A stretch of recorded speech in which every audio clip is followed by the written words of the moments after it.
Hang on, there's Nigel. 1 second. Hello, Chris. Nigel? Hello, how are you? Nigel Farage rarely sits on the fence. He's not afraid to go against the grain, and he's happy to challenge received wisdom in modern-day politics.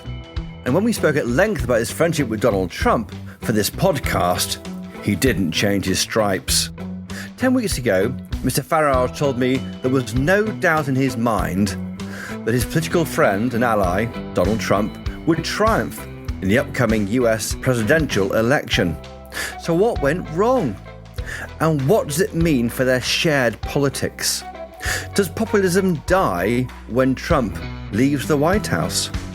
And will that happen before President Joe Biden's inauguration? To find out Nigel Farage's view on what lies ahead for the soon-to-be ex-leader of the free world, I gave him a call. I started by reminding him just how firmly he had nailed his colours to the Trump mast when we last spoke. On the day he'll win. There's no question on the day he'll win. The worry, just as we've seen terrible abuses of postal voting in this country, is are we going to see the same thing in America? And the worst of all worlds is that Trump wins on the day, and then 10 days later they've counted all these postal votes, not all of which will have been verified as coming from individuals, and we find a different result.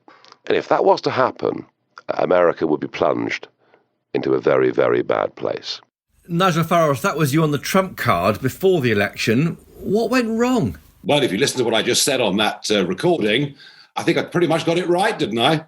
I pretty much said that he'll win on the day, but he might lose on the count back, and that might be something to do with postal voting.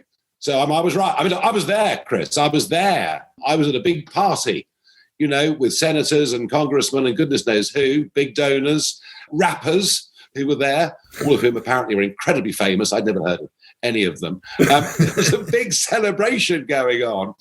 And, you know, he's in the lead in the states that matter.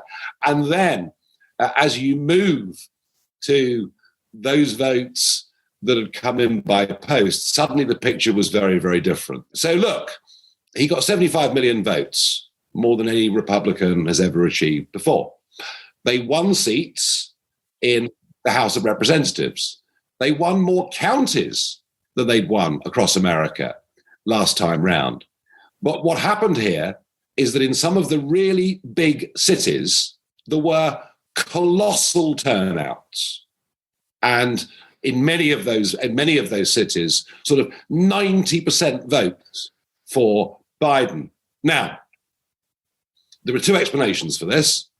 One is that because America had never used postal voting before, in most of the states, there was no law against effectively ballot harvesting. What do I mean by that? I mean the kind of abuses I've seen in the UK, where the postman puts the postal vote through the door of number 10, shall we say, and a few minutes later, that nice man from the local trade union comes round to collect the vote. That, in many American states, isn't even illegal. And of course, you know, there are many other questions about ballot papers being sent out without correct verifications, late dumps of votes happening at 2 and 3 in the morning. All I'm saying is this: wherever you have large-scale postal voting, you have a problem. And it's why the French have put a stop to it. I get that, and we know your complaints go back many years about postal voting fraud in this country. Do you think that was enough, your claims, to move the election in favour of Biden, or is that just sour grapes? Look, as I say, if you take the key states, if you take Arizona, if you take Michigan, if you take Wisconsin, and I guess we should take Georgia as well, all right? If you look at those states, Biden in the end won them all by an average of just under 0.5%. I mean, it was really, really wafer thin. And yet, in those big cities, you know, we saw these astonishing turnouts for Biden. Now, look, the comment I made a couple of days after the election, I stand by now, which is this. So much of the criticism of postal voting and what goes wrong and what the abuses are, so much of it is circumstantial that it is very, very difficult to prove. And I felt from the off that whilst they could raise objections, whilst they could make people think about the conduct of these elections, and bear in mind, this only happened because of COVID. I mean, that's the reason that postal voting happened on this scale.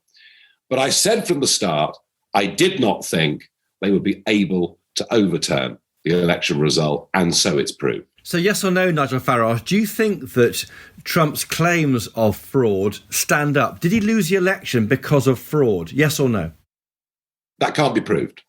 Can't be proved. It cannot be proved one way or the other.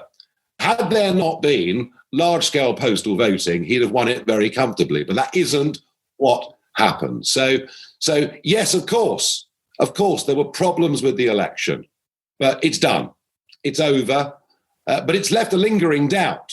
And the remarkable thing and the worrying thing for where America goes from here is that 39% of Americans in a poll effectively do think the election was stolen. And I guess we'll move on and discuss this. But it's how does America settle down after this, or even can it? What's your thoughts on the phone call that was recorded of Donald Trump to a governor about counting votes, finding another 11,000 votes? Do you think that was appropriate for a president? Oh, look, I don't think he was asking the bloke to fill in blank ballot papers. I think that was just a form of expression. He was talking, surely there are more votes out there for me. I don't think that's the most serious thing we're talking about here right at this moment in time. I really don't. Have you spoken to Donald Trump at all since the election day? Since the election, but not since November. Not since November. I mean, quite a lot of things have gone wrong since then.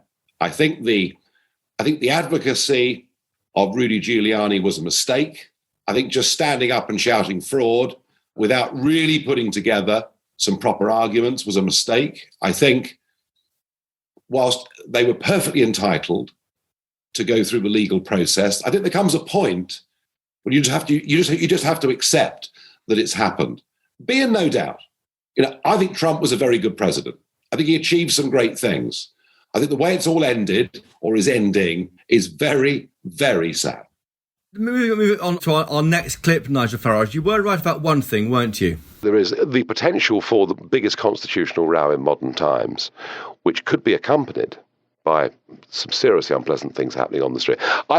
I pray we don't get into that. Now, when we were speaking, Nigel Farage, you were, of course, in Washington. You were walking around the streets of the boarded-up shops. You did a video of that. It looked quite dystopian. And there were real concerns about problems on the street immediately after the election that didn't happen. But then, of course, this week happened with Trump supporters storming the Capitol building. Yeah. What's your view on that? Oh, look, I think the storming of the Capitol was a dreadful image.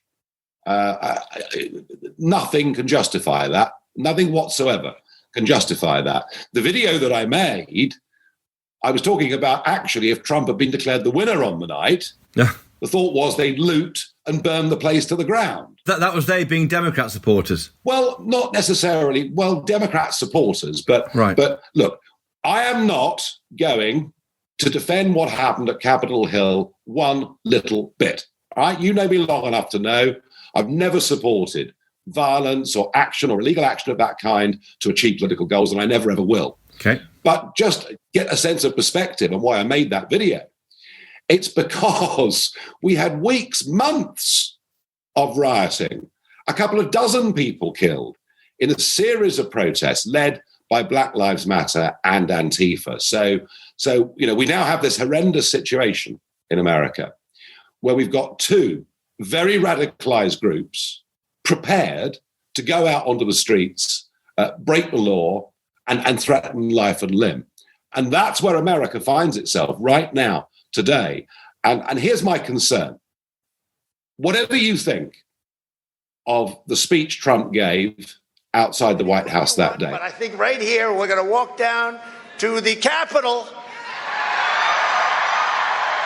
and we're going to cheer on our brave senators and congressmen and women, because you'll never take back our country with weakness. You have to show strength, and you have to be strong. There's an argument, was he insightful or wasn't he? All right, well, I think Rudy Giuliani was. I'm willing to stake my reputation The president is willing to stake his reputation on the fact that we're going to find criminality there. I think Giuliani's saying to a crowd, let's have trial by combat. In that febrile atmosphere, go into combat. I mean, that really should not have been said. I don't think that rally should have happened on that day, because I don't think it was difficult to predict that things might go wrong. That was the Trump rally you're talking about behind the screen on the day. Yeah, I think, you've got 500,000 people that came into DC, a very febrile atmosphere. There was always going to be a huge risk in that going ahead. I wouldn't have done it, all right? I wouldn't have done it. Do I think Trump's speech incited them to storm the Capitol? No, I don't. Even though he did say, let's go down there and tell the senators what we think, didn't he? I mean, he went quite near that, didn't he? Well, we marched people from Sunderland to Westminster to tell our MPs what we think, all right? So ask yourself a question. Did Trump want his own people, and perhaps some other agitators too, but did he want his own people to storm the Capitol? No, of course he didn't.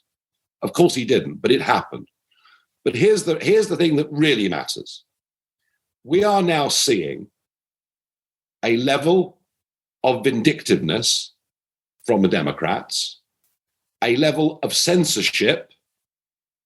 I mean, Twitter say they've banned him because not attending the inauguration was effectively incitement to violence. I don't get that. I don't buy that argument one little bit. Twitter have banned him for what he might say. Well, no, it's more about that he's not there, might invite supporters to come and take a pop at the inauguration. That's why they're saying that, isn't it? That's how it's being interpreted. You and I both know that at the Biden inauguration, the crowd will be tiny. Washington will be in lockdown. The two parties have a different attitude towards COVID, don't they? Trump's done rallies all over the country. Biden does little drive-throughs with a couple of dozen people. And the other point to make is, all these bans came in after he had accepted the result of the election and said they would be an orderly transition. So he's been banned for what he might do. But here's my concern.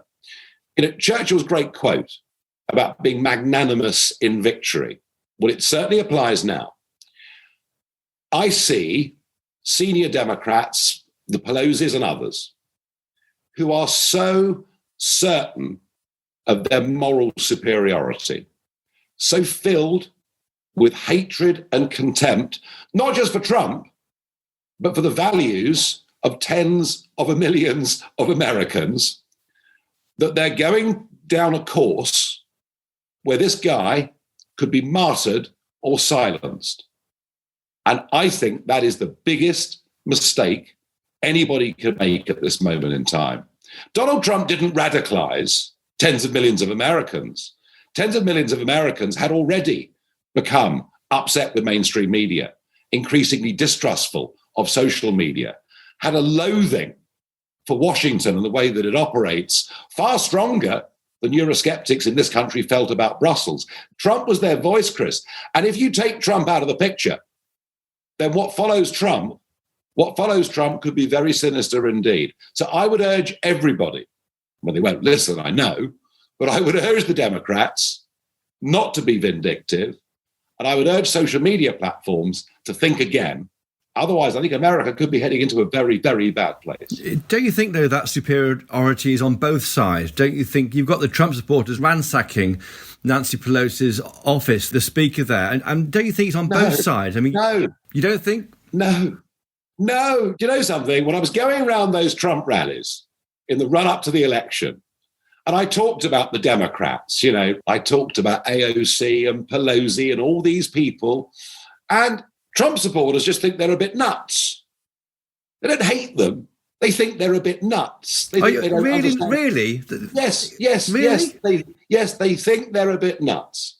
They don't think they're evil. So in some cases they will, but generally. Whereas the Democrat line of argument, rather like the ultra-Remainer line of argument in our country, is that somehow those on the other side are evil, they're bad, it's a reincarnation of what happened in Germany in the 1930s. I mean, they're filled with a moral superiority. They believe they are better people because they have a different set of values. So no, I think that's very deeply entrenched, and it's certainly, in the main, a one-way street. You mentioned something sinister there that could fill the gap if Trump is marginalised and silenced from social media. What are you thinking of?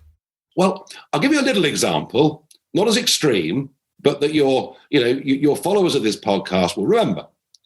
In 2005, 2006, we saw a very rapid rise in the British National Party. All right? Nick Griffin, his status in the country rose very dramatically. They started winning council seats in the north of England. They won a couple of seats in the European Parliament. And, kind of the BNP appeared to be on the march in many of our big cities.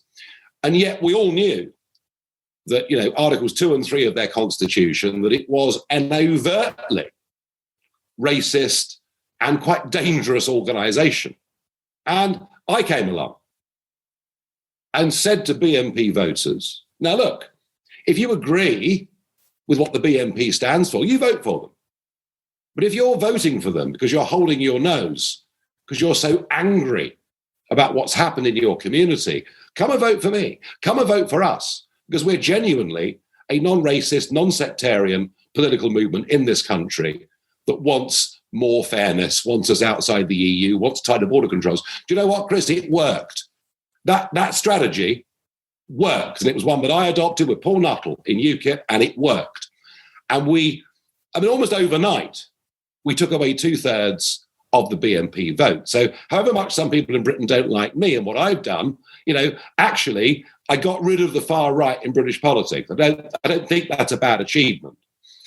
Donald Trump has been a lightning rod for a variety of opinions, but he's been the lightning rod for those that feel dispossessed, for those that feel excluded, for those that feel downtrodden. And he's been their voice. He's spoken up for them on issues where nobody else would. If you take Trump out of the picture, if you silence him completely, then there is a real danger that somebody who is genuinely demagogic comes along. And I honestly, better the devil you know in this situation, because it is a very dangerous situation in the USA right now.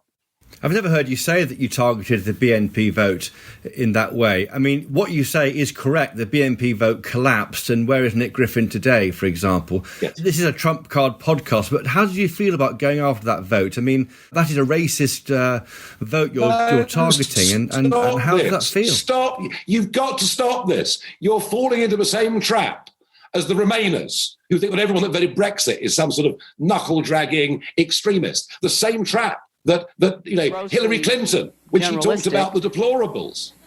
You could put half of Trump's supporters into what I call the basket of deplorables. Right? The racist, sexist, homophobic, xenophobic. The point I'm making, Chris, is, and I know this is a Trump podcast, but the point I'm making is I knew that most people that were voting BNP were doing so because they were desperate.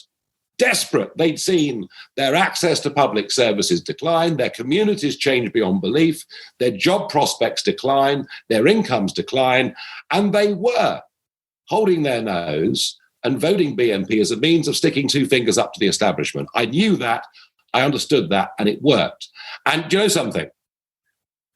Of the 500,000 that turned up in Washington, D.C. last week, the vast majority were decent, peaceful people concerned about what was going on in America. And yes, of course, there were many, far too many that behaved badly, but that doesn't count for the vast majority. It really genuinely doesn't.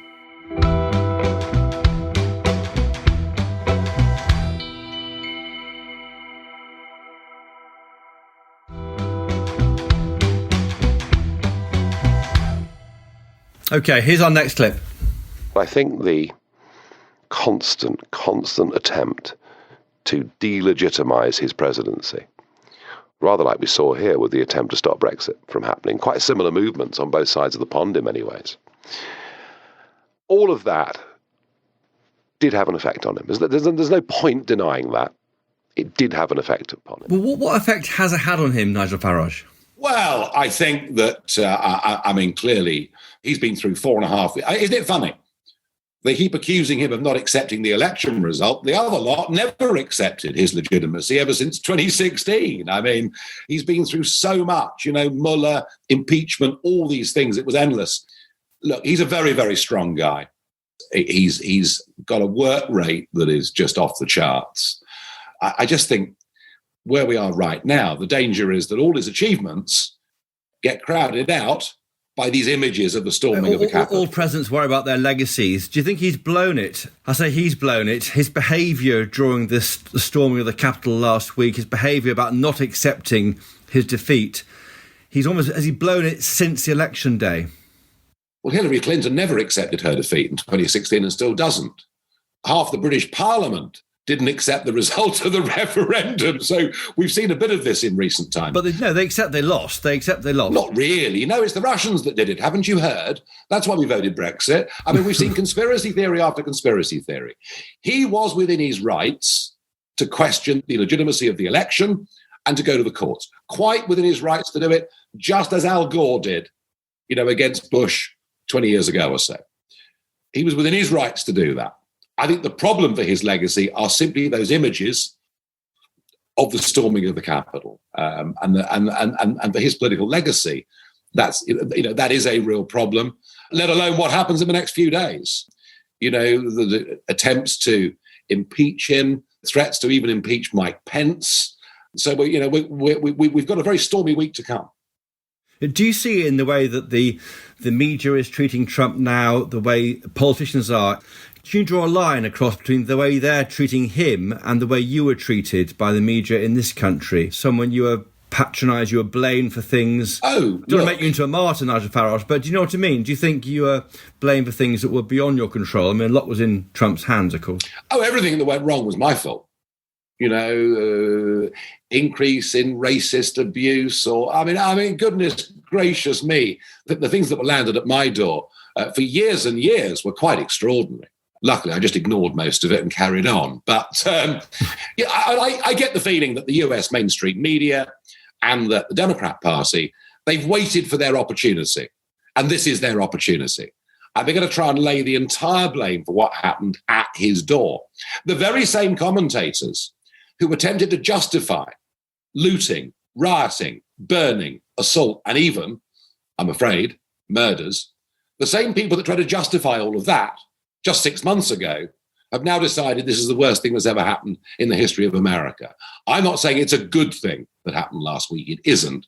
But you do get the feeling that they've all been waiting for this moment, and now the witch hunt is fully on. That's not fully... I mean, let's not refight the rows about Black Lives Matter, but they weren't justifying it. Well, why not refight those? Well, because if you've got mainstream broadcasters telling you that it's quite acceptable to burn down cities... But no one said that. No one said it's acceptable, did they? Oh, I listen, I can show you... I mean, listen, you can post after this podcast a series of articles written by leading journalists justifying why those things were happening. I'm sure justifying the protests, but not the violence. In the same way people might justify Trump supporters protesting, but not the violence. It's the same equivocation, isn't it?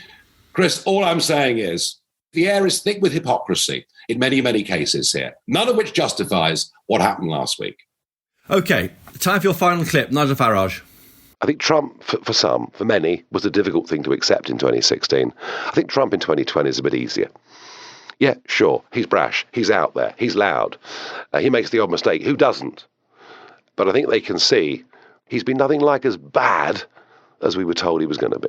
Nigel Farage, what do we make of Trump, do you think? What will history make of him?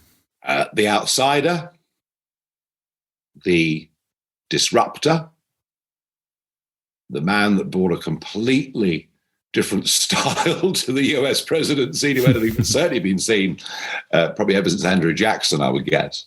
And they may say that he's the president that encouraged the mob, but it's a bit too early to write that history for two reasons. The first is, unless, as I say, the vindictiveness ends and the feeling of censorship stops, what comes after Trump will be very much worse, very, very much worse. And he'll just be seen as a brick on the road to this division of America, all right? And I think, divisiveness looks like, to me, it's going to get very much worse. Or, of course, despite all the difficulties that he's currently in, he does what he's done many times over a long career and confounds everybody by coming back and winning in 2024. And that sounds right now to be a bit fanciful. But you never put anything past Donald J. Trump. He's always full of surprises. And if he can see a way, he will. Could you say to an extent that Trump created a movement that's gone beyond his control now? He's lost his platform. He's lost his social media presence. After January the 19th, he's going to be no longer president. He'll have to find his own way of communicating to his supporters. Do you think it's now running away from him? Look, these are very, very bad moments for him. Of course they are. As I say, the whole blame for what happened is being put on his shoulders. The social media bans, all the rest of it, make life incredibly difficult. He did build a movement. He was a voice for the dispossessed, a voice for the upset and angry.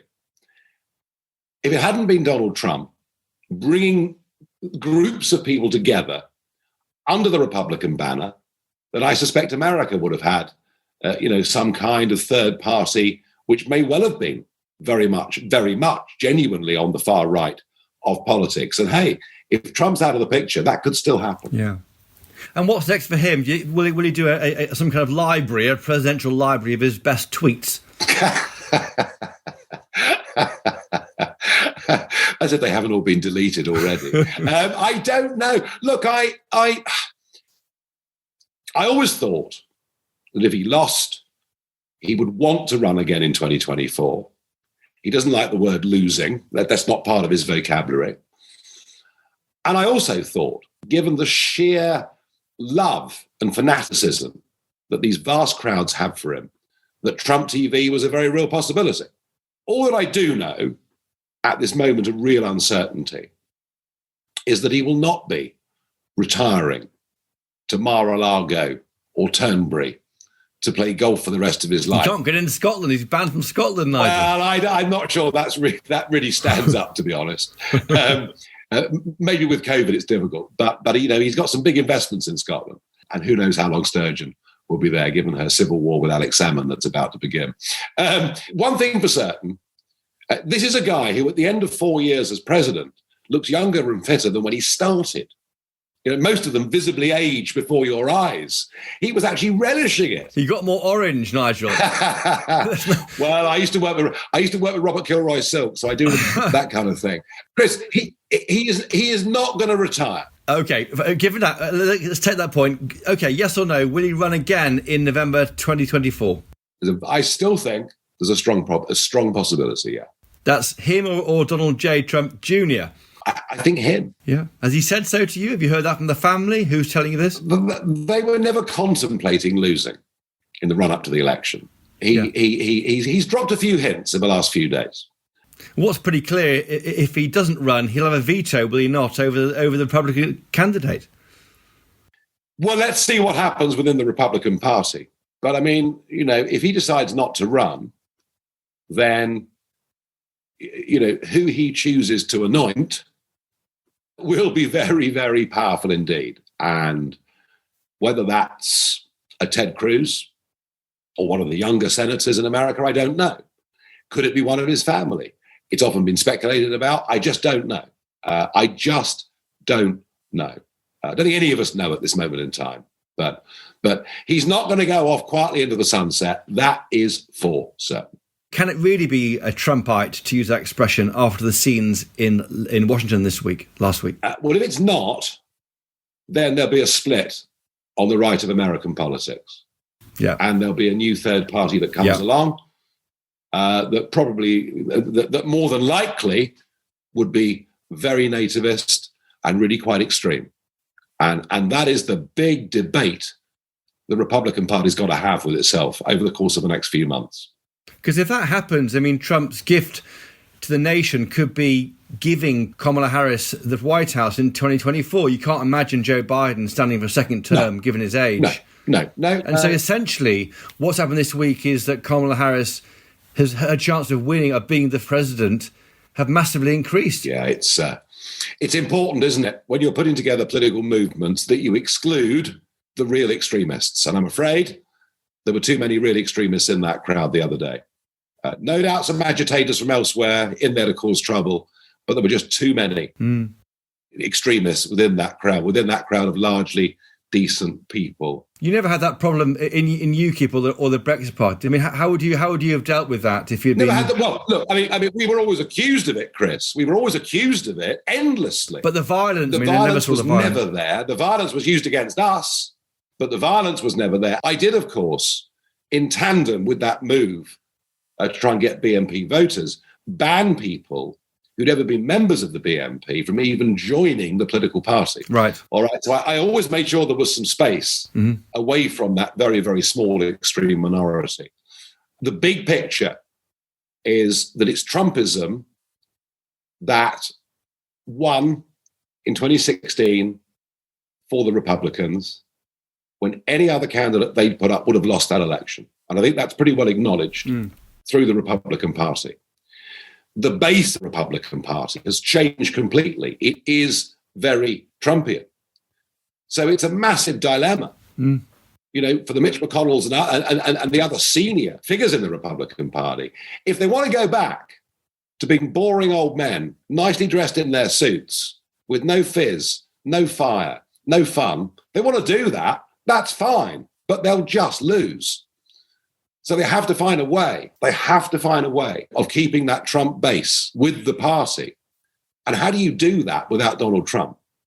And that's going to be the great debate, you know, because, I mean, clearly a lot of Republicans are furious with him for last week. Not all, but a lot are furious with him for last week. So you could find, if they choose to ditch him, goodness knows what happens to conservative politics in America. But I feel and I fear that a split may not be very far away. Let's finish on that big picture you mentioned there. Do you think, with the Trump's gone, Brexit's happened, is populism as it was dead? Has it gone? Well, I'm not sure whether you ever accepted that term populism to describe what UKIP and Brexit Party was, but you know what I mean in terms of political science. I prefer to call it popular. Really. I think what happened last week was a setback for populism, yes. I don't think there's any question about that. But when I look at the epicenter of globalism, which is Brussels, and I see the massive contradictions between the North and the South caused by a currency that doesn't suit everybody. When I see the cultural differences between Hungary and Poland and perhaps France or the Netherlands, and when I see this project built on mutual solidarity being stuffed by the Germans, buying up as many vaccine doses for their own population as they possibly can and saying to hell with the rest of you. I know that these projects that I fought against, and indeed Trump fought against, these battles aren't over. They may have minor setbacks, but ultimately the populist wave will continue after a brief intermission, but it will need to think very carefully about some of the people that it allows on board, because a small number of extremists can destroy a political movement for everybody else. Nigel Farage, our final episode of the Trump Card on this podcast. Thank you for joining us over the past, 5 or 6 episodes now, but thank you so much. Thank you. Thank you. Nigel Farage there. And I was struck by what Nigel said about the risk of the Democrats making Donald Trump a martyr. He's been ripped off social media. He's lost his audience on Twitter. And now the Democrats are thinking about impeaching him as soon as Joe Biden becomes president next week. That's a massive risk, because making Trump a martyr is exactly what his followers want. It will also risk splitting the Republican Party as they try and find the next candidate to take on Joe Biden or Kamala Harris in 2024. It's all to play for, but there's no question that Trump's influence has not gone away, with him leaving the White House very soon. Anyway, that's for another day. If you'd like to hear more interviews with the movers and shakers of Westminster and occasionally Washington, please search for my weekly show, Chopper's Politics, wherever you're listening to this podcast. And for more top-class political analysis, you can get 1 month Telegraph subscription completely free of charge at telegraph.co.uk/Trump podcast. Without our subscribers, we simply couldn't make podcasts like this one. If you enjoyed this episode, please do leave us a 5-star rating on Apple Podcasts. It really helps us know that we're making shows that you want to listen to. This episode was produced by Louisa Wells and Theo Leludis. Thank you for listening.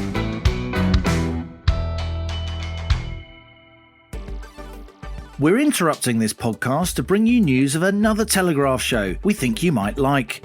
It's called Planet Normal, and it's hosted by me, Liam Halligan. And me, Alison Pearson.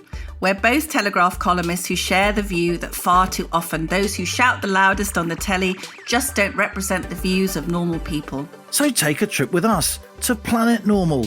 We're joined by some stellar guests, well-known voices from politics, business and the arts. All from different fields, but they have one thing in common. They're at the top of their game, but distinctly down to earth. The good news is I finally learnt what a podcast is and even how you subscribe to it. It's actually quite simple. Search for Planet Normal on your podcast app or click on the link in the show notes for this episode. You don't really know what a podcast is, do you? I am one. Look, I am one. Who needs to know what it is? I am one, okay? Shut up.